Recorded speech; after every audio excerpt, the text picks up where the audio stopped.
वासुदेवाय शांताय यदूनां पतये नमः। नमः परमकल्याण नमः परममंगल वासुदेवाय शांताय यदूनां पतये नमः। भगवान गोपाल कृष्ण भगवान की जय, रुक्मिणी पांडुरंग भगवान की जय, मंगलमूर्ती मोरया। आज चिंतनासाठी घेतलेला अभंग जगद्गुरु तुकोबाराय महाराजांचा 5 चरणाचा आणि अतिशय समरस आणि समर्पणाचा अभंग चिंतनाला घेतलाय। महाराज म्हणतात, काय तुझे उपकार पांडुरंगा, सांगो मी या जगा माझी आता।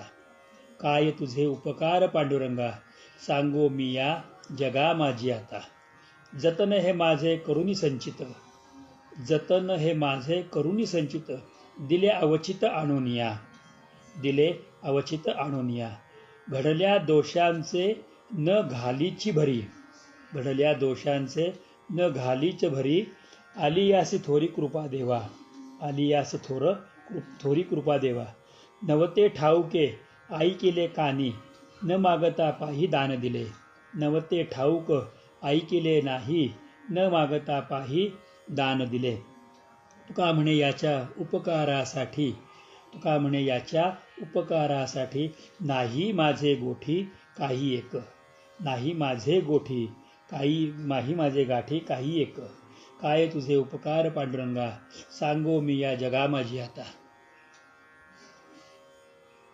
जगद्गुरु तुकोबाराय महाराजांचा गाथ्यातला हा अभंग जो मला अतिशय आवडतो, तो आज आपण इथं चिंतनासाठी घेतलेला आहे।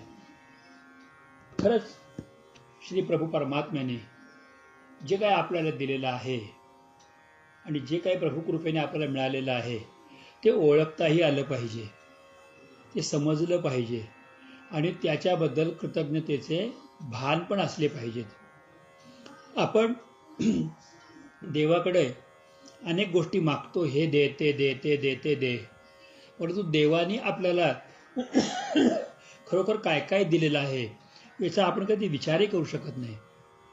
परमेश्वराची कृपा आपल्यावरती काय झालेली आहे आणि त्याने आपल्याला काय दिलं, आणि खरंच एवढं ज्यांनी कोणी दिलेलं आहे तर देवाला आपण कधी धन्यवाद देतो का हो? कधी तर देवाला आपण आजपर्यंत अंतःकरणपूर्वक थँक्स म्हटलेलं आहे का? किंवा देवाने दिलेलं आहे हे आपण ओळखून देवालाच कधीतरी सांगितलंय का? की ज्याप्रमाणे गंगेच्या पाण्याने ओंझळ भरून गंगेच्या पाण्यातच भगवंताला आहुती द्यायची, भगवंताला अर्घ्य द्यायचा, असं कधी झालंय का? हा खरोखर चिंतनाचा भाग आहे। आपण विचार करू शकतो की भगवंताने आपल्याला काय काय दिलेलं आहे। मी आधी छोटीशी गोष्ट सांगतो, मग आपण या अभंगाच्या चिंतनामध्ये जाऊयात। एक वेळ असं झालं की एक अत्यंत श्रीमंत मनुष्य अतिशय मोठ्या वाड्यामध्ये आणि एका मोठ्या हॉलमध्ये, त्याच्या दिवाणमध्ये खोलीमध्ये अतिशय प्रेमाने बसलेला होता। आणि तो बसला असताना तो सकाळची वेळ होती,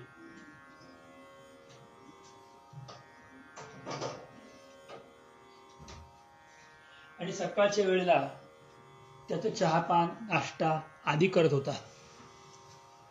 आणि तेवढ्या सकाळी सकाळी एक खालनं रस्त्यावरनं भिकारी चालला होता आणि तो मोठ्या मोठ्याने ओरडत चालला होता, अरे हे श्रीमंत लोकांची वस्ती आहे, कोणापर्यंत माझा आवाज पोचतोय का?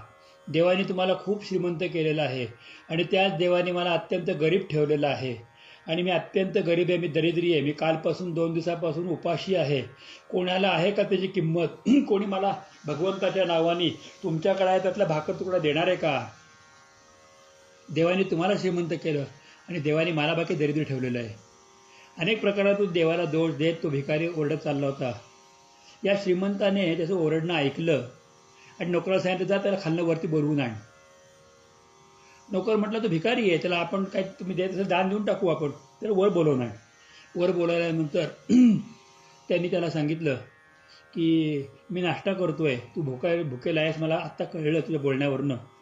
तो घाबरला होता श्रीमंताने बोलवलं म्हणून, म्हणजे घाबरू नकोस, तू असं उभं पण राहू नकोस, बस समोर माझ्यासमोर। तो सोन्याचा मोठा डायनिंग टेबल, आणि त्या डायनिंग टेबलवरती पलीकडे बघत भिकाऱ्याला बसवलं। तो बसत नव्हता, घाबरत होता, आणि त्या नोकराला सांगितलं नाश्ता आणा आणि जेवढे काही पदार्थ वेगवेगळे ते सगळे घेऊन या। असं करता करता तो नाश्ता मांडायला सुरुवात केली नोकरांनी, तर अर्धं टेबल नाश्त्याच्या पदार्थांनी भरलं आणि त्या भिकाऱ्याला सांगितलं की आता मनसोक्त तू खाऊ शकतोस। भिकारी म्हटलं ठीक आहे मी खातो. म्हणून त्याने हात घेतले आणि दोन्ही हात त्यांनी अन्नामध्ये बुडवले. तो खाणार. त्याला तो श्रीमंत म्हटलं थांब थांब थांब म्हटल्यानंतर त्याला कळे ना का थांबायला सांगितलं. तो म्हणतो की तुला मी फुकट देणार नाही, याची काहीतरी किंमत तुला मोजावी लागेल. काय किंमत देतोस? तर माझ्याकडे काय आहे म्हणे, तुझ्याकडे पुष्कळ काही गोष्टी, माझी किंमत दे तर मी तुला देतो. म्हणजे काय देतोस? असं कर, तुझा एक डोळा मला दे. तुला 2 डोळे देवाने दिले, एक मला दे. माझ्याकडे डॉक्टर आहे, तुला इजा न करता डोळा काढून घेतील. हा म्हणतो लाख मुलाचा डोळा आहे, नको ती डोळा. असं कर, एक किडनी काढून दे, 2 बाटल्या रक्त दे, किंवा तुझ्या पॅनकिरीचा एक तुकडा काढून दे मला. काही ना काहीतरी तुम्हाला दे, तू दिल्याशिवाय तुझ्याकडे सगळं आहे या गोष्टी. आणि तेव्हा त्यांनी विचार केला की खरंच देवाने आपल्याला एवढ्या गोष्टी दिलेल्या आहेत. आपलं पित्ताशयाचा तुकडा काढून द्यायला सांगितला, किंवा किडनी काढून द्यायला सांगितली, डोळा काढून द्यायला सांगितला, एक गोष्ट मागितली. आणि त्याच्यानंतर तुमच्या देवाने तुला तुझे हात दिलेत नाही, एक हात मला दे ना काढून, एक पाय दे. तर एवढ्या गोष्टी मागितल्यानंतर तो भिकारी तयार होईना. तो म्हणतो मला तुमचं जेवण नको, मला तुमचं म्हणणं कळलं. तो म्हणतो अरे त्या देवाचे आभार मान की ज्यांनी तुला 2 डोळे दिले, त्यांनी 2 डोळ्यांनी व्यवस्थित दिसतंय. 2 कान दिले, ते 2 कानाने ऐकायला येतंय. तोंड दिले, तुला बोलता येतंय. पाय दिले, त्यांनी चालता येते. हात दिले, त्यांनी तुला काम करता येते. पोट दिले, त्यांनी खाल्लेलं पचतंय. किडनी दिलेली आहे, यकृत दिलेलं आहे. अजून काय तिने द्यायला पाहिजे? हे एवढ्या गोष्टी देवाने तुला दिल्या, याबद्दल तू देवाला काय दिलंस? सांग मला, तू देवाला काय दिलंस? तुम्ही धन्यवाद दिले, उलटून देवाला बोल दिलास की मला गरीब ठेवलं, मला हे केलं. गरीब तू ठेवलास का देवाने तुला ठेवलं रे? तू स्वतः गरीब राहिलास म्हणून मी कसा गरीब? तू प्रयत्न केलेस का? तुला भीक मागण्या सोपा उद्योग वाटला म्हणून तू भीक मागायचा उद्योग करतोय. तुला काय वाटतं की मी श्रीमंत झालो आणि श्रीमंती मला अशीच मिळालेली आहे? मीही कष्टाने अत्यंत कष्टपूर्वक जगलो आणि त्या कष्टपूर्वक जगण्यातून मी ही श्रीमंती तो उपभोगतोय, प्राप्त केलेली आहे. ही तुला कल्पना आहे? तुम्हाला काहीतरी दिल्याशिवाय मी तुला हे अन्न देणार नाही. त्यांनी त्याला येऊन पाया पडला. पाया पडू नकोस, तुला जर काही अन्नापासून काहीतरी द्यावं लागेल. म्हणजे काय देऊ मी? माझ्याकडे डॉक्टर तयार आहे, तू सांग तुझा एक अवयव मला काढून दे. तर म्हणते नाही जमणार मला, मग मी तसा जातो. तुला जाऊ नकोस. अरे तुला काहीतरी तर दे. तर म्हणे मी भिकारी का काय? तो म्हणे तू भिकारी आहेस का ते मला माहिती नाही, पण तुझ्याकडे आहे, तुम्हाला काहीतरी दे. आणि काहीतरी दे म्हटल्यानंतर त्याला काही देता येईना. तेव्हा शेवटी त्याला सांगितलं अरे जाऊन देवाला हात जोडून म्हणतं खरी की तू मला एवढं मोठं शरीर चांगलं दिलंस. त्याने हात जोडले, देवाला धन्यवाद दिले. तेवढे आता त्या अधिकारी खाऊ शकतोस. आम्हाला खायला का मिळत नाही 12 वाजता? आम्हाला त्रास का होतो? आम्हाला संसारात कटकटी का येतात? कारण आम्ही वेळेवरती देवाने आम्हाला जे काही दिलेलं आहे ते ओळखत नाही आणि देवाला तुझे धन्यवाद देऊ शकत नाही. ही सगळ्यात मोठी चूक आहे. मी आपल्याला अजून एक गोष्ट सांगू इच्छितो की एक राजा होता आणि राजाला एकामागे 7 मुली झाल्या. आणि 7 मुली झाल्यानंतर 7ही मुली दिसायला अत्यंत सुंदर सुंदर छान मुली होत्या. राजाला 3 राण्या होत्या, 3 राण्यांपोटी 7 पोरी झाल्या होत्या. त्यामुळे वयाने साधारण सारख्या होत्या, फार काही अंतर नव्हतं. एक दिवशी राजाच्या मनामध्ये घमेंड आली आणि राजाने त्या घमेंडीने विचारलं की माझा एक प्रश्न आहे तुम्हाला, त्या प्रश्नाचं उत्तर जो कोणी देईल त्याला तो मागेल ते बक्षीस मी देईन. आणि काय प्रश्न आहे तुमचा? तर म्हणे हे सगळं तुम्हाला सुख ऐश्वर, हे तुमच्या अंगाचे उत्तम कपडे, हे दासदासी, हे भोग विलास, ही सामुग्री हे तुम्हाला कोणी दिली? तर 6च्या 6 मुली ओरडल्या, म्हटल्या की अर्थात तुम्ही दिली बाबा, तुमच्यामुळे आम्हाला मिळाली. त्यावेळेला ऐकल्यानंतर राजाला मोठा आनंद झाला. तुम्हाला काय पाहिजे मागा माझ्याकडे. 7 मुली सगळ्यात लहान होती. तर हे तुला कोणी दिलं? तर ती म्हणते माझ्या परमेश्वराने मला दिलं. माझ्या नशिबाने मला कपडा लत्ता दिला आणि माझ्या परमेश्वराने मला हे सगळं दिलेलं आहे. राजाला भयंकर राग आला आणि त्या भयंकर रागाच्या पोटी राजाने त्या मुलीला ताबडतोब जंगलामध्ये, घोर जंगलात, अरण्यात नेऊन सोडा आणि अरण्यामध्ये सोडून तिथं श्वापद जिथं घाणडे तिथे नेऊन सोडा म्हणून सांगितलं. तिच्या अंगावरचे दागिने काढून घेतले, कपडे काढून घेतले, फाटके कपडे घालायला दिले आणि सांगितलं जा जंगलामध्ये, सांग कोणी दिलं तुला. म्हणते माझ्या परमेश्वराने मला दिलं. आता जी अवस्था असेल ती सुद्धा मला परमेश्वरानेच दिलेली आहे. आणि म्हणून ते सांगितल्यानंतर त्या मुलीला जंगलात सोडलं. घोर अरण्यात सोडल्यानंतर ते जंगलात ती मुलगी जंगलामध्ये एकटी पडली. तिला भयंकर त्रास होऊ लागला. दुपारची वेळ झाली, पोटात अन्नाचं कड नाही, भुकेने तरफडायला लागली. आणि तेव्हा ती म्हटली की संध्याकाळ आपल्याला अशीच काढायची, श्वापदे येतील, आपण एक काम तर करू, आपण सुकी लाकडं गोळा करून ठेवू आणि ते पेटवू आणि त्याच्या उजेडामध्ये आपण रात्र काढू. म्हणून लाकडं गोळा करायला गेली. तेव्हा तिला जंगलामध्ये एक झोपडी दिसली आणि झोपडीच्या वर एक दिवा दिसला. तो लागलेला दिवा होता. तुम्ही एवढ्या जंगलात कोण राहत असेल. त्या जंगलामध्ये ती झोपडीमध्ये गेली तर एकदम म्हातारा मनुष्य एक आतमध्ये अत्यंत म्हातारा खोकत होता. भयंकर खोकत मनुष्य बसला होता.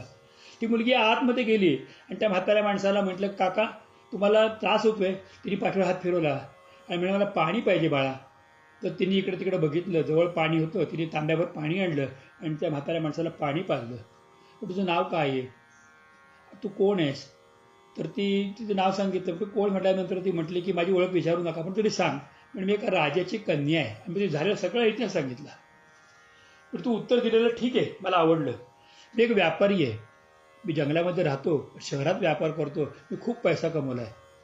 तू इथं राहा, इथं भरपूर भोजन आहे, सगळं आहे. म्हणून त्यांनी तिला गुप्त दरबार दाखवला आतमध्ये झोपडीमध्येच. तिथं खायला प्यायला होतं, खा, तू इथेच राहा, पण उद्या मला कामाने जावं लागणार, मी 7 दिवसांनी परत येईन, तोपर्यंत तू इथं राहा. ती बरं म्हटली. ती राहायला लागली झोपडीमध्ये. ती देवाचे आभार मानते की देवा जंगलामध्ये माझी राहण्याची झोपडीत व्यवस्था केली, तुझ्यासारखं माझ्यासारखं भाग्यवान कोण आहे. तेवढ्या तिला हंबरण्याचा आवाज आला. एक गाय आली ती दारामध्ये. तर ती गाय बघितल्यानंतर ती गाय त्या मालकाची तिने ओळखलं. ती गायीने तिला चाटलं आणि ती गायीने दुधाची सड भरले होते. तिने असं बादलीभर दूध काढलं. ते दूध तापवलं. पण सगळं दूध आपण कसं प्यायचं म्हणून त्यातलं एक भांडभर दूध त्यांनी दारात ठेवून दिलं. कोणी येणारा जाणारा असेल, भुकेला जीव त्याला ते दूध प्यायला मिळेल. मग ते भांडभर दूध त्यांनी दारात ठेवलं आणि ती आज जाऊन झोपली. सकाळी उठून बघितलं ते दूध सगळं संपलेलं होतं. कोण पिला असेल तिला कळेना. पण दुसऱ्या दिवशी परत संध्याकाळच्या वेळा ती गाय आली.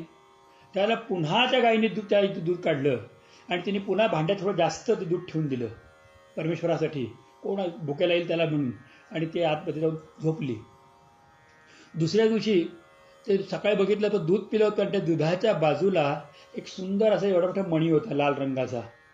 तो मणी बघितल्यानंतर ते लक्षात आलं की हा सर्पमणी आहे, हा बहुमूल्यवान आहे. सर्पाची लाळ मणी हा बहुत मूल्यवान आहे. करोडो सापामध्ये एखाद्यालाही देण असते.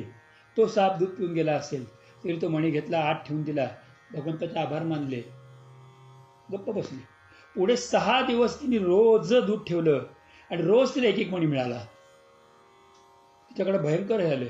7व्या दिवशी तो व्यापारी परत आला. 8व्या दिवशी आल्यानंतर तिथे व्यापाऱ्याला म्हटले की काका तुमच्या कृपेने अशी गाय येत होती, त्या गायीचं दूध भगवंताच्या कृपेने मी प्यायला बाहेर ठेवलं आणि ते मणी, तो मणी बदल्यानंतर तुला कल्पना नाही बाळा ह्या मण्याची किंमत किती आहे. या मण्यातले कुठले 2 मणी जरी विकले ना तरी खूप पैसे येणार आहे. म्हणजे मग काका तुम्ही 3 मणी घेऊन जा, बाजारामध्ये विका आणि इथे आलेशात बंगला बांधा. एका राजवाड्याला शोभेल इतका सुंदर महाल तिने नोकरांकडनं बांधून घेतला. नोकर चाकर आले, पुष्कळ लोक आली. तिने 3 मणी विकले आणि 4 मणी गळ्यामध्ये घातले. प्रचंड संपत्ती आली. उत्तम उत्तम वस्त्र, अलंकार, बाप काय दिले इतके उत्तम उत्तम अलंकार आणि वस्त्र. आणि त्या म्हाताऱ्याला वडील समजून खूप छान सेवा केली त्या म्हाताऱ्या माणसाची. पण लोकांना कळलं जंगलामध्ये. मग नंतर तिने जंगलातला काही घेतला, लाकडं घेतली, लाकडं विकायची आणि त्या करता करता करता तिथे एक शहर वसवलं. खूप मोठं नाव झालं. मग राजाला कळलं की इथं कोणीतरी एक काचकन्या आहे, ती कुठल्या देशाची काय. मग राजाने माणूस पाठवले. तो म्हणे की मी तुम्हाला भेट देईन. राजाला सांगितलं मला भेटायचं आहे, मी तुम्हाला भेट देईन, पण एका अटीवरती तुमच्या 6 मुलीला घेऊन तुम्ही माझ्याकडे यायचं तर मी भेट देईन. राजा 6 मुलीला घेऊन आला आणि आल्यानंतर इतकं तिने शाही पक्वानांचं जेवण, परंतु तोंडाला अर्धा बुरखा घेतला होता तिने, मारवाडी लोक घेतात तसा बुरखा घेतला होता. आणि सगळ्यांना जेवण वगैरे वाढलं. उत्तम जेवण. तिच्या अंगावरचे वस्त्र दागिने तर भयानक सुंदर. राजा तर सगळं ऐश्वर्य बघून आपल्या महालात पण एवढं ऐश्वर्य नाही त्याला जाणवलं. थोड्या वेळा राजाने विचारलं की एवढं तू माझ्या मुलीच्या वयाची आहेस, तू तुझं तोंड का दाखवत नाहीस. पण मी अजून तयार होऊन नाही आले, मी तयार होऊन येते. मी अजून काय तयार व्हायचं, तुझ्या अंगावर उंचीवर नाही मी आलेच. म्हणून ती आतमध्ये गेली आणि थोड्या वेळाने ते फाटके कपडे जुने वडिलांनी दिलेले घाणेरडे कपडे घालून ती केस पिंचारलेल्या अवस्थेमध्ये तिथं आली. तिला बघितल्यानंतर ती वडील म्हटले, राजा म्हटला की जा तुझ्या मालकिणीला बोलव. आम्हाला तिला भेटायची इच्छा आहे. ती म्हटली मालकीण मीच आहे. बाबा तुम्ही मला ओळखलं नाहीत, मला हाकलून दिलं होतं, ती मालकीण मीच आहे. आणि तिने सगळी हकीकत सांगितली. आणि ती म्हटली की आता तुम्हाला मी काय सांगू, माझ्या गळ्यात ते 4 मणी आहेत अजूनही. मी 3 मणी विकले आणि एवढं ऐश्वर्य प्राप्त केलं. यातले अजून 2 मणी मी विकले तर अख्खा राजवाडा विकत घेऊ शकते. तेव्हा राजा म्हटला की हे फार मोठं आश्चर्य गोष्ट आहे. म्हणजे तू कसं मिळवलंस? मी तुम्हाला पुन्हा तेच सांगते की भगवंत देतो, त्याला धन्यवाद जो कोणी देतो ना त्यालाच भगवंताला आनंद देतो. साधा आपण कोणाकडनं पेन मागितलं तर तो धन्यवाद देतो. कोणी ग्लासभर पाणी दिलं तर त्याला धन्यवाद म्हणतो. कोणी खायला दिलं तर धन्यवाद म्हणतो. भुकेल्या पोटी काय दिलं तर. आणि मग भगवंताने आम्हाला एवढं ऐश्वर्य दिलं, एवढी शक्ती दिली, एवढी ताकद दिली, एवढी बुद्धिमत्ता दिली, एवढं सुंदर ज्ञान दिलं, एवढं भाषा चातुर्य दिलं, आमचा व्यवसाय वाढला, आमची सगळ्या गोष्टींनी उन्नती झाली. मग एवढं सगळं झाल्यानंतर आम्ही त्या भगवंताला सगळं धन्यवाद पण देऊ नये? तू यातलं कुठली गोष्ट आणली होती येताना? जन्माला येताना काय आणलं होतं? नाव पण तुम्हाला कोणतरी दुसऱ्याने दिलेलं आहे. मग हे एवढं सगळं होतं, मग भगवंताला जाणावं का नाही? प्रभूला ओळखावं का नाही?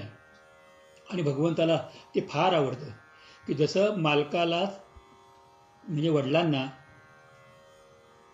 उत्तर देणारी ती मुलगी ती उत्तर देते की जगाच्या मालकाने मला दिलं.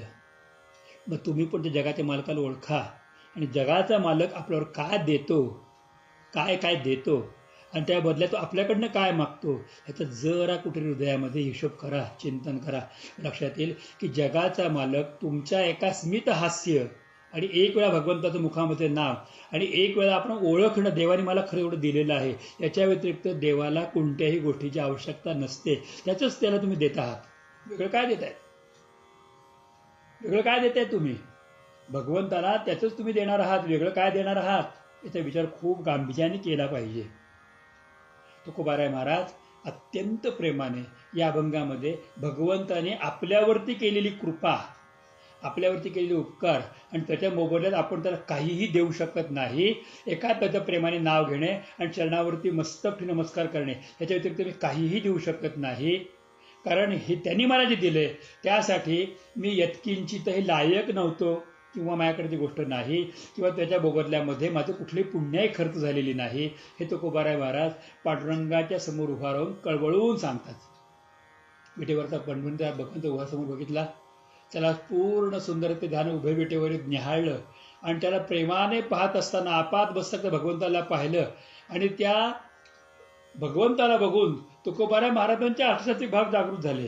डोळ्यातनं पाणी यायला लागलं, सर्वांग पुलंकित झालं, गळा अवरुद्ध झाला, देह कंपायमान होऊ लागला, क्षणाक्षणाला त्याला मूर्छा येऊ लागली आणि प्रेमानंदामध्ये भगवंताकडे पाहत होते. हातामधली जी सुंदर अशी वाजणारी वीणा आहे त्या वीणेकडे त्याने बघितलं, भगवंताकडे बघितलं, त्या हातातली चिपळी वाजवली आणि भगवंताकडे बघून उपरण्याने डोळे पुसतात आणि देवाला प्रार्थनापूर्वक त्यांनी केलेल्या प्रेमाची उतरही होत नाही पण तू केलेलं प्रेम व्यक्त करू शकतो म्हणून देवाचं प्रेम देवाच्या समोर व्यक्त करतात. ज्याप्रमाणे लेकरू आईपाशी येतं आणि तू माझी आई म्हणून कडकडून मिठीवर एक पप्पी देतं तर आई त्याला सर्वस्व देऊन टाकते. आणि एखादी मुलगी येते आणि वडिलांना बाबा म्हणून मिठी मारते, तो तेवढ्यासाठी बाबा एका मिठीसाठी, त्या पोरीच्या एका प्रेमाने बोलण्यासाठी जगातला बाप आपल्या पोरीला वाटेल ते देतो. ते प्रेम तुकोबाराय महाराज या अभंगात वर्णन करतात. अभंगाच्या 5 चरणांमध्ये सुंदर असा पंचतत्वाचा भाव आहे. पहिला भाव सांगतात, काय तुझे उपकार पांडुरंगा, सांगू मी या जगा माझी आता. मी लोकांना काय ओरडून सांगू, तू माझ्यावर काय उपकार केले, तुम्हाला काय दिलंस आणि काय काय केलं. मी जगामध्ये किती सांगितलं ना की भगवंतानी मला दिलं तरी हे समजण्याची पात्रता जगातल्या प्रत्येक जीवांमध्ये असतेच असं नाही. जन्माला यायच्या आधी मला भूक लागेल म्हणून आईच्या स्थानामध्ये दूध तुम्ही निर्माण करून ठेवलं. थोडा मोठा झाल्यानंतर दूध कमी पडायला लागेल मला हे समजून मला काहीतरी खाता आलं पाहिजे म्हणून माझ्या तोंडामध्ये बारकीची दंतुली तुम्ही उत्पन्न करून दिलीत, दात उत्पन्न करून दिलेत. नंतर माझ्यासाठी तुम्ही मला खाता यावं म्हणून भरपूर पाऊस पाडला आणि सुंदर अशी साळी तांदूळ पिकवलात आणि त्याचा भात माझ्या मुखामध्ये घातलात. मी थोडा मोठा झाला तर मला खायला अनेक गोष्टी दिल्यात. मी धावायला पळायला लागलो, प्रत्येक वेळात तुम्ही माझ्या मागं उभा राहिलात. आपण झोपतो, आपल्या कानात मुंगी जात नाही, का? कोण करतं रक्षण हे आपलं? आपल्याला वेळेवरती जेवायला कोण देतं? खाल्लेलं पचवतं कोण? किती काय काय तुम्ही माझ्यावर उपकार केले पांडुरंगा, मी तुम्हाला काय सांगू? हे पांडुरंगा, तुम्ही केलेले अनंत उपकार आम्ही लोकांना कितीही सांगितले तरीही सगळ्यांना समजतील असं नाही. पण देवा, मी कृतज्ञतेने बरा थै थै थै थै नाचत भगवंताला सांगतात, काय तुझे उपकार पांडुरंगा, सांगू मी या जगामाजी. आता मी जगात काय सांगू? काय केलं? उपकार काय केले? त्याचे पहिलं वाक्य सांगतात. हे सगळ्यात महत्वाचं वाक्य, पहिलं वाक्य. ते म्हणतात, जतन हे माझे करुणी संचित, दिले अवचित आणून या. कोणत्या जन्मात आणि कोणत्या अवस्थेत मी कुठल्या संताला पाहिला असेल, मी कधी तुम्हाला बघितलं असेल, मी तुम्हाला कधी नमस्कार केला असेल, मी कधी गाईला पाणी पाजलं असेल, मी कधी भुकेल्याला अन्न दिलं असेल, मी कधीतरी कोणाच्या उपयोगाला गेलो असेल, मी कधीतरी किडा मुंगींना रवा टाकला असेल खायला, मी कधीतरी कोणाला तरी हाताला धरून बसवला असेल, कधीतरी 12 वाजताच्या माणसाला मी काहीतरी गोड शब्द प्रेमाचे 2 बोललो असेल. 12च्या माणसाला 2 शब्द गोड बोलणं म्हणजे रणरणत्या उन्हामधल्या माणसाला, म्हणजे संसारामध्ये तप्त झालेल्या माणसाला सांत्वनाचे धीराचे 2 शब्द देणं म्हणजे 12च्या माणसाची बोलणे. 12 वाजताच्या उन्हात माणसं तळमळलं. काय केलं असं माहिती नाही. हे सगळं पुण्य फळाला आलं आणि तुम्ही मला हे कृपादान केलं. पुढे करत असताना माझं संचित आत्तापर्यंत ज्या काही जन्मजन्मांमध्ये पूर्वजन्मांच्या मध्ये जे काही पुण्याई होती, ते सगळं पुण्याई तुम्ही साठवली आणि ती अवचित माझ्या हातात आणून दिली. आणि ती नकळत मला कळलंच नाही की कोणत्या पुण्याईच्यामुळे आज मी पांडुरंगा तुमच्या समोर उभा आहे. अशी कोणती पुण्य आडवी आली की जेणेकरून तुमचे अभंग मला गाता येतात? अशी कोणती पुण्य आडवी आली की जेणेकरून तुमच्या शब्दातलं परमतत्व माझ्या कानापासून हृदयामध्ये आणि हृदयातून अंतःकरणामध्ये पोहोचतंय? कुठली पुण्याई आहे? काय ही कोणती पुण्याई आहे? हे कोणतं संचित आहे? असं कोणतं पुण्य आहे की जे भगवंताला आपल्यासमोर येण्यासाठी म्हणून, आपल्यासमोर भगवंताला उभं राहण्यासाठी म्हणून आपल्याला उपयोगी येतं? असं कोणतं पुण्य आहे? कोणत्या जन्मामध्ये मी गाईला पाणी पाजलं असेल, विहीर खोदली असेल, तहानलेल्याला पाणी दिलं असेल, भुकेल्याला अन्न दिलं असेल, 12 वाजता भर दुपारी उन्हातल्या येणाऱ्या माणसाला विश्रांती दिली असेल, कोणावरती काहीतरी केलं, काय केलं? हे सगळं संचित तुम्ही एकत्र केलं आणि ते अवचित अकस्मातपणे माझ्या हातामध्ये आणून दिलं. अहो, आणि हे देत असताना तुम्ही अजून एक गोष्ट केली. हे संचित मला देत असताना काय केलं हे अभंगाच्या 3ऱ्या चरणात सांगतात. हे अभंगाचं 3रं चरण आहे, संपूर्ण अभंगाचा क्लायमॅक्स आहे किंवा संपूर्ण अभंगाचा सर्वोच्च बिंदू आहे.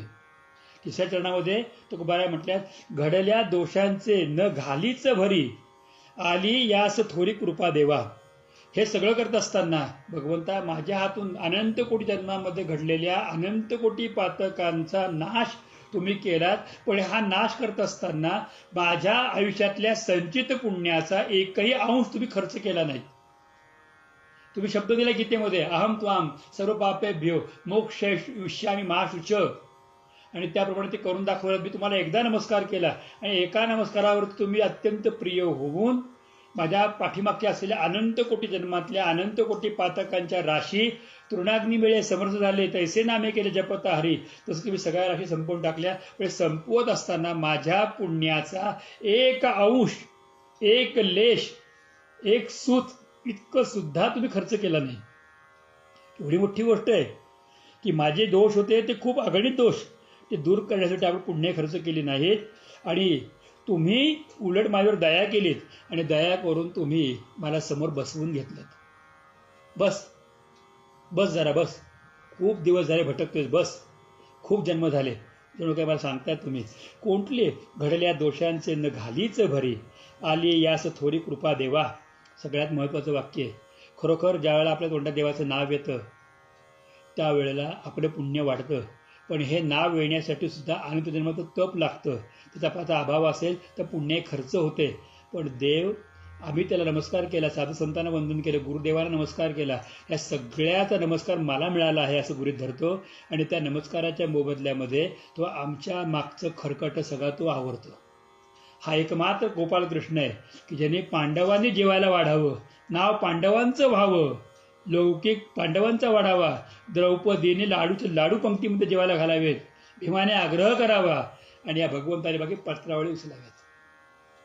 हा फक्त पत्रळ उचलतो आणि तो पत्रळ उचलताना इतक्या विनम्रतेने उचलतो, अरे हे सगळे लोक तुमच्या कृपेने जेवले, मला पत्रळ तर उचलू द्यात. पण अन्न जन्माला घातलं कोणी? अन्न पाक केला कोणी? त्यात रसरुची आणली कोणी? अन्नपूर्णा माता आली कशी? आणि रस एवढ्या लोकांनी खाल्ला कसा? हे सगळं खाल्ल्यानंतरही सगळे भोग भोगल्यानंतर जे राहतं ते पाप फेडावं लागतं, तेही तुम्ही नष्ट केलं आणि त्या पत्रळ तुम्ही उचलल्यात. एकनाथ महाराज यांच्या आयुष्यातली एक गोष्ट सांगतात की एका स्त्रीने श्रीमंत असताना 1000 ब्राह्मण जेवायचा संकल्प केला होता, पण नाथबाबांनी एकट्याने जेवण तिच्या 1000 पत्रावळीचा संकल्प पूर्ण केला. तर हा जो आहे तर कुठलेही घडल्या दोषांचे न घालीच भरी, आली याची थोडी कृपा देवा, माझे दोष पाहिले नाहीत, सगळे दोष तुम्ही नष्ट केलेच, माझी पुण्य येतकिंची ते खर्च केली नाही, परंतु तुम्हाला माझी खूप दया आली आणि दया येऊन तुम्ही माझा हात कृपाळू संतांच्या हातात दिलात आणि मला अजूनही तुमच्याकडे येण्याचा मार्ग सुकर करून दिलात. आणि त्यावेळेला 4थ्या चरणामध्ये म्हणतात की नवते ठाऊके आई केले नाही, न मागता पाही दान दिले. असं माझं कोणतं पुण्य होतं की मला ठाऊक पण नाही, मला कोणी सांगितलं पण नाही, पण तुम्ही मला न मागता पाही दान दिले. दान कोणतं दिलं? तर कैवल्याचं दान, सायुज्यता मुक्तीचं दान, भगवत चिंतनाचं दान, भगवंतांच्या संघात राहण्याचं दान, सत्संगाचं दान, सत्पुरुषांच्या दर्शनाचं दान, किंबहुना सत्पुरुषांच्याकडून मार्गदर्शनाचं दान, किंबहुना माझ्या आत्मोन्नतीसाठी तुम्हाला जे जे आवश्यक आहे ते सर्व तुम्ही दिलं. एवढं मोठं दान, याच्या मोबदल्यात मी तुम्हाला काय दिलंय? न मागता पाही दान दिले. मी काहीही न मागता मला कैवल्याचं दान तुम्ही दिलं. तुमचे काय उपकार सांगावेत अजून कोणत्या भाषेमध्ये मी बोलू? तुकोबाराय महाराज व्याकुळ होत जाते, भगवंताकडे आरामीक्षेत्राने पाहत, वेळात पाण्याच्या धारा वाहत आहेत, हातामध्ये चिपळ्या वाजतायत, गळ्यामधली विणा तो झणकार करतायत आणि नाचत नाचत नाचत भगवंताला म्हणतायत, काय तुझे उपकार पांडुरंगा, सांगो मी या जगा माझी. आता मी जगाला काय सांगू? कीर्तन केलं, मी किती कीर्तन तुझ्या नावाने केलं आणि जगाला संपूर्ण कीर्तनातून ती महती ऐकवली, तरी तू मला जे काही दिलेलं आहेस ना ते मी जगाला सांगितलं, तरी तू जेवढं दिलेलं आहेस त्याचा 1,00,000 सुद्धा मी सांगू शकणार नाही, एवढं तू मला दिलंस. आणि तू माझं पूर्वजन्मातलं कधीतरी कोणत्यातरी जन्मातलं पुण्य, मी कोणातरी संतांना नमस्कार केला, ते पुण्य ते संपूर्ण वाढवून वाढवून वाढवून तुम्ही मला आज दिलं. थोडी मोठी कृपा आहे, थोडी मोठी कृपा आहे, थोडी मोठी कृपा आहे, थोडी मोठी कृपा आहे. विचार करू शकतो आपल्याला. मला आठवत आहे की माझे एक मित्र होते, खरोखर त्यांना मित्र म्हणणंच मला जास्त संयुक्तिक वाटतं. कोरोनाच्या काळामध्ये दुर्दैवाने त्यांनी देह सोडला, पण ते मित्र माझ्याकडे आले असताना एकदा मला म्हटले, त्यांनी खरं नंतर अनुग्रह पण घेतला होता, पण नातं मित्रत्व जास्त होतं. ते आल्यानंतर मला म्हटले की म्हणे महाराज एक काम करूयात, एक विशिष्ट पद्धतीने तुम्ही मला एक 25,000 रुपये फक्त द्या, ऑफिशियल द्या, बाकी विचारू नका. आणि नंतर त्यांनी ते पैसे घेतले, गुंतवले, कुठे कुठे काय काय काय काय केलं आणि त्याच्यानंतर बरोबर 15 वर्षानंतर त्याची एक मोठी रक्कम हातात करून माझ्या हातामध्ये दिली. मी 25,000 दिलेले विसरलो पण होतो. तर आपल्याला कळत नाही, भगवंत असंच करतो. आपण एवढीशी केलेली कृती तो लपवून ठेवतो आणि ते संचित वाढवतो वाढवतो वाढवतो वाढवतो वाढवतो वाढवतो वाढवतो एवढं वाढवतो की खूप मोठं झालं, डोंगरा एवढं झालं, पर्वता एवढं झालं, आकाशा एवढं झालं की ते तुमच्या अरे तू केलेलं तुझं आहे. कारण भगवंताचं नाव आहे अमानी मानद मान्य. स्वतःकडे कुठल्या प्रकारचा मान घेत नाही किंवा मोठेपणा स्वतःकडे घेत नाही. असं संचित मला दिलं, माझ्या दोषांकडे पाहिलं नाही, किंबहुना दोषांकडे न पाहताही माझ्यावरती परमकृपा केली. हे केवढं मोठं दया आहे. खरोखर सांगतो आपल्याला, आपल्या काहीतरी पूर्वजन्मातली पुण्याई म्हणून आपल्याला महाराष्ट्रात जन्म मिळाला आणि काहीतरी पुण्याई म्हणून सद्गुरू लाभले, काहीतरी पुण्याई म्हणून आपल्याला कीर्तनाची गोडी लागली, काहीतरी पुण्याई आपल्याकडे असणारे आणि म्हणून संतांचं वाङ्मय उघडून वाचायची इच्छा तरी झाली. एवढं भरलेलं धन आहे याच्यामध्ये. हे आपल्यापर्यंत पोहोचलं याचं कारण काय? कोणत्या तरी मागच्या 5, 50, 100 वर्षा जन्माच्या पूर्वी कधीतरी आपण एखाद्या संतांना नमस्कार केला असेल, एखाद्या गरीबाला पाणी दिलं असेल, एखाद्याला घासभर अन्न दिलं असेल, छत्रछाया केली असेल, ते पुण्यसंचित वाढत वाढत एवढं झालं. आणि एवढ्यासाठी भगवंताने आपलं पुण्य खर्च म्हणजे आपल्यातलं पुण्य खर्च केलं नाही, आपल्यातलं पाप दोष दूर करण्यासाठी भगवंताला नमस्कार हेच संपूर्ण मानलं आणि सगळे पापदोष नष्ट केले आणि हे सगळा समाजाला कृपादान केले. खरोखर संतांच्या मुखातून, गुरूंच्या मुखातून, सद्गुरूंच्या मुखातून, परमेश्वराच्या मुखातून एखादी गोष्ट कळणं याचे इतकं भाग्य ते कोणतं. आणि हे उपकार आपण केले पांडुरंगा. आणि तुकोबाराय महाराज अत्यंत विनम्रतेने भगवंताला साष्टांग नमस्कार करता करता म्हणतात की तुका म्हणे याच्या उपकारासाठी तू जे मला दिलेलं आहेस त्याची परतफेड करायची झाली तर नाही माझे गाठी काही एक, एका नमस्कारा वाचून तुला देण्यासाठी माझ्याकडे कोणतीच गोष्ट नाहीये. अशी कोणतीच गोष्ट नाही माझ्याजवळ, अशी कोणतीच गोष्ट नाही की जी गोष्ट मी तुला देऊ शकतो आणि तुझ्या या उपकाराला मी थोडं ऋण होऊ शकतो, त्या ऋणातून थोडासा मुक्त होऊ शकतो. एक गोष्ट सांगायला पाहिजे. आपल्याला एक गोष्ट सांगतो, रामचरितमानसामधील रामायणातली गोष्ट आहे की प्रभू राम जेव्हा 14 वर्षाचा वनवास पूर्ण करून रावणाचा उद्धार करून आणि जेव्हा पुन्हा राज्यावरती आले आणि अयोध्येत राज्याभिषेक झाला, त्याच्यानंतर राम राजा झाले. बाजूला सीतामाई बसल्या, भटजींनी त्यांच्या डोक्यात छत्र धरलं आणि लक्ष्मणजी महाराज आणि शत्रुघ्न महाराज दोन्ही बाजूला भरून पंखा करत आहेत. मारुतराय महाराज समोर नमस्काराला बसले. अशा अवस्था सर देवतांनी स्तुती करून गेले. आणि मग राज्यातले प्रत्येक जण आला. प्रत्येकाने भगवंताच्या पायी काही ना काहीतरी अर्पण केलं. कोणी 100, कोणी 200 रुपये, कोणी काही, कोणी वस्तू, कोणी वस्त्र. आणि प्रत्येकाने दिलं की रामाने हात लावायचा आणि शत्रुघ्नाने घ्यायचं. कोणीतरी नोंद करत होतं काय दिलं काय दिलं काय दिलं. तेवढ्यात एक दरिद्री ब्राह्मणाला, गरीब ब्राह्मण, आणि त्या गरीब ब्राह्मणाने 9 रुपये आणले हातामध्ये धरून आणि ते 9 रुपये असे भगवंताच्या चरणावरती अर्पण केले आणि सांगितलं की तुम्ही राज्यावर बसला, आता मला त्याची आवश्यकता नाही, कारण सर्वत्र रामाचंच देऊळ आहे, रामाचं घर आहे, आता मला माझ्या घराची आवश्यकता नाही. माझं सर्वस्व म्हणजे माझं घर सर्व विकलं आणि सर्वस्व जे काही आलं ते तुमच्या चरणी अर्पण केलेलं आहे. ते अर्पण केलं. मारुती यांच्या वेळात पाड्या मारुती नुसती मान हलवली, नोंद झाली आणि गेले. नंतर श्रीरामचंद्रांनी सांगितलं की ज्यांनी जेवढं दिलेलं आहे त्याच्या मोबदल्यात 100 पट परत करायचं, 100 पट प्रत्येकाला परत द्यायचं. परत द्यायची सुरुवात झाली आणि त्या यादीमध्ये 2 जणांची नावं नव्हती. 2 जणांची नावं नव्हती. सीतामातीने विचारलं की कोण ही 2 जण का नाही. तो गरीब ब्राह्मण नाही आणि मारुतीरायचं पण नाव नाहीये. तर म्हणे या 2 लोकांना मी काहीही देऊ शकत नाही, कारण यांना देण्यासाठी माझ्याकडे काही नाही. अख्खा खजिना वैकुंठाचा रिकामा केला तरी यांना देण्यासाठी माझ्याकडे काही नाही. तेवढं सांगा ना मला काय पाहिजे. माझ्याकडे सीते खरंच काही नाही आहे. त्यावेळेला मारुतीला देण्यासाठी म्हणून तिने रत्नखचित हार दिला. आपल्याला माहिती आहे की मारुतीने ते प्रत्येक मणी फोडून बघितला तर राम दिसतोय का, आणि मग मातेला हृदयात राम दाखवला. त्यावेळेला तिला अर्धी गोष्ट कळली. म्हणजे ब्राह्मणाची गोष्ट काय आहे तर ते म्हणे अगं वैकुंठाचं धन देऊन पण ब्राह्मण परिपूर्ण होणार नाही, कारण ज्यांनी मला सर्वस्व दिलं त्याला मी सर्वस्व देऊ शकत नाही, कारण मी सर्वांचाच आहे, मी एकट्याचा होऊ शकत नाही. त्यामुळे मी त्याला काय देणार. मी त्याला त्या जवळ राहतो, मी त्या ऋणात राहतो, मी त्याला प्रेमाने जवळ करतो. तुकोबाराय महाराज याच भावाने म्हणतात की देवा तू मला एवढं दिलेलं आहेस की तू केलेल्या उपकारासाठी नाही माझे गाठी काही एक, तुला काहीतरी द्यावं, उरून व्हावं, नमस्कार करावा असं माझ्याकडे काहीही नाही. त्यापेक्षा एकच, ज्ञानेश्वर महाराज म्हणतात तसं, भरून सद्भावाची अंजळी मी या ओविली फुले बोकळी, आरती आली आंगळी उघळी विश्वरूपाच्या, गुरुरूपाच्या, देवरूपाच्या.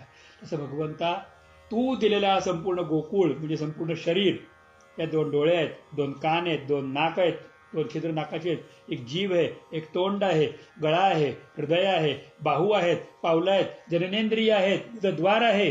हा सगळा सांघात मेळा आहे. हा अख्खा सांघात मेळा तुझ्या चरणी मी अर्पण करतो. तेरा तुझको अर्पण, याच्या व्यतिरिक्त माझ्याकडे काहीही नाही. तर भगवंतांच्या चरणी भगवंतांनी दिलेली गोष्ट अर्पण करता येते. गंगेच्या पाण्याने गंगेलाच अर्घ्य द्यावा. भगवंताने निर्माण केलेल्या फूल भगवंताच्या चरणावरती व्हावं, किंवा आईने केलेल्या प्रेमाने जेवायला अन्नाचं ताट दिल्यानंतर त्यातला चिमुकला घास उचलावा आणि लेकराने आईचं म्हणणं आई तू पण खा म्हणून तोंडामध्ये घालावा. त्याने आईचं पोट गच्च भरतं. बापाने दिलेल्या पैशातूनच बापाच्या वाढदिवसाला एक गुलाबाचं फूल आणून त्याला द्यावं. तसं भगवंताने दिलेल्या या सद्बुद्धीतून त्या भगवंताला आपलंच सर्वस्व अर्पण करावं. आणि तेच गोष्ट मी करू शकतो. याच्या व्यतिरिक्त माझ्याकडे काहीही नाही. नाही काही गोठी नाही माझे गाठी काही एक, तुकोबाराय महाराज म्हणतात. मी पुन्हा एकदा ऐकलं सद्भक्तांना विनंतीपूर्वक सांगतो की कधीतरी देवाने मला काय काय दिलेलं आहे तेही आठवून पाहावं.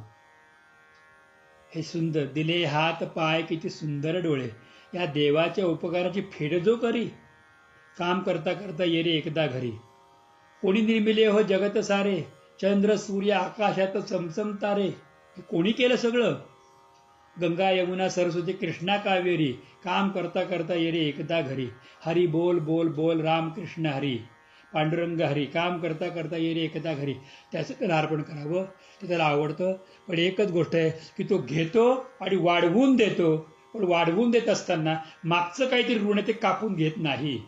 त्याच्याऐवजी तो भरभरून देतो. भरभरून देणाऱ्या भगवंताला ओळखायला शिका, त्या संतांना ओळखायला शिका आणि फक्त एकच करा, त्यांच्या चरणावरती मस्तक ठेवून नमस्कार करा आणि भगवंता तुमचे आभार माना की त्यांनी मला ही वाणी दिली, त्यांनी मी बोलू शकतो. ही वाणी पण माझी नाही आहे, या वाणी तुम्ही त्यांच्याशी बोलू शकतो आणि त्यांना प्रेमाने फक्त एक ते म्हणू शकतो कमीत कमी, आणि ते म्हणते भगवंता जय श्री कृष्ण, जय श्री कृष्ण, जय श्री कृष्ण. झालेली सेवा सद्गुरुनाथांच्या चरणी भगवंताच्या चरणी अर्पण करून वाणीला विश्राम देतो. गोपाल तत्सत्कृष्ण अर्पण मस्तू.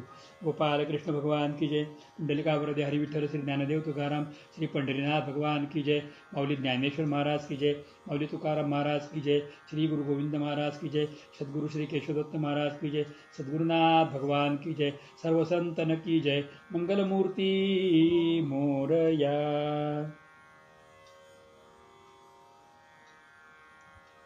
सर्वांना माझा अत्यंत प्रेमपूर्वक जय श्री कृष्ण, जय श्री कृष्ण, जय श्री कृष्ण.